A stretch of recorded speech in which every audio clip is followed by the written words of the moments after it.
skip this one. So authentication, we use OpenAM, OpenDS. For any of you ex-Sun people who remember Sun Identity Manager, it's basically that. There's a little company called ForgeRock that picked up the Sun Identity Manager code, and they're turned that into a business, and that works really, really well for us. It lets us grant sort of fine-grained access control, so a user is granted access to a sensor on a vehicle over a certain period of time. So we can do things like have oil and gas missions in the Gulf of Mexico, and yet sell the weather data to NOAA. And NOAA doesn't get any of the water chemistry data because that's private to the oil company, and the oil companies actually like it if NOAA gets the weather data because it improves the weather predictions in their neighborhood. So one of the things, actually the thing I'm spending almost all my time on these days, because the previous stuff is mostly up and running in production and happy, is making the robots a lot smarter and making them able to function autonomously in fleets. Autonomy for us is a much easier problem than it is with a lot of other robots. It's a two-dimensional problem for us because it's just the surface of the ocean. We only have one actuator, the rudder. The robot knows where it is because it's got a GPS unit. We've always got communication with the shore, and things are always happening slowly. The only things that happen fast are when somebody is coming up and going to collide with us. And that's actually where a lot of the entertainment is. But in many ways, it's actually a harder problem because it's very collaborative. They need to be able to interact with each other. They need to be out there for a very long time on their own. And it sort of amplifies our paranoia. If the robot sort of falls over, we can't, just like walk across the room and pick it up the way that a lot of people do with their regular robots. And the people who operate them have various levels of skill. A lot of my inspiration really comes from this robot. This was done at Carnegie Mellon when I was a grad student. The guy sitting there is Mark Donner, who is a drinking buddy of mine. This robot was done by Ivan Sutherland, who you might have heard of. And there was, so Ivan Ivan and a DARPA-funded project did a bunch of control software for this.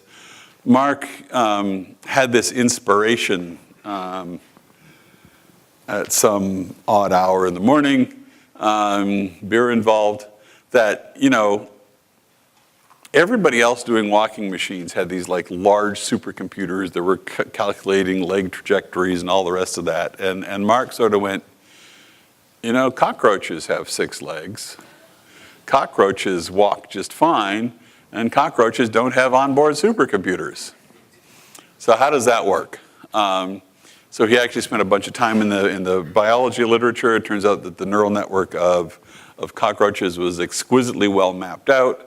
And then he actually built a programming language. His PhD thesis was this weird programming language for writing massively parallel programs that mimic the way that neural pathways work. And he was able to control this using very simple programs. It always seemed to me that you ought to be able to do control systems that way to get as much emergent behavior as possible. And emergent behavior is this term that shows up a lot in many of the sort of robotics planning algorithms these days. You hear it a lot when you talk about people who study ants and the behavior of ant colonies. And in fact, a lot of what I do looks a lot like ants and ant colonies. So this is a simulation. So this is a simulation of 3 of our robots being told to go to this goal up here, and then this is a region for them to avoid. One of the interesting things about the way that the simulator works is because one of the nice things about Java is it's write once, run anywhere. So I actually run the guts of the robot on my laptop, and I can run the guts of the robot inside the simulator. And so I'm running 3 instances of the robot in the simulation, but it's the real code that runs on the robot that I run. And it just goes along, and they go around the obstacle. And this is a very ant-like sort of mechanism. This is 4 robots and then a 5th one joining them, and they're doing a picket fence. So there's these 2 green dots are the either end of the picket fence, and they just go and they line themselves up, and they're monitoring stuff that goes back and forth. Turns out that the sort of picket fence-like things are a pretty common application.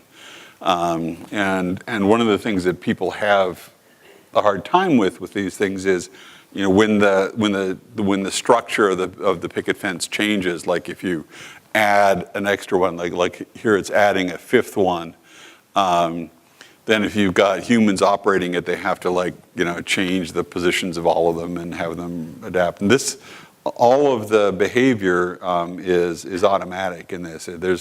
There's nothing in it. There's nothing in the code that says, oh, you must be 4 abreast, or you must be 5 abreast, or this is how you move out of the way when a new one comes.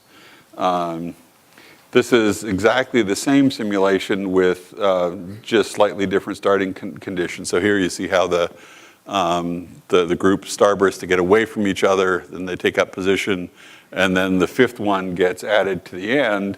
And in this one, they all kind of move down. And I didn't have to write the code for any of this. And this is using sort of fairly straightforward algorithms that are very similar to what an ant does. Here's another one that's kind of like the previous one, but this one has a ship going through. So zoop, you can see it sort of jumped off to the side as the ship went through. So this should be running. This should be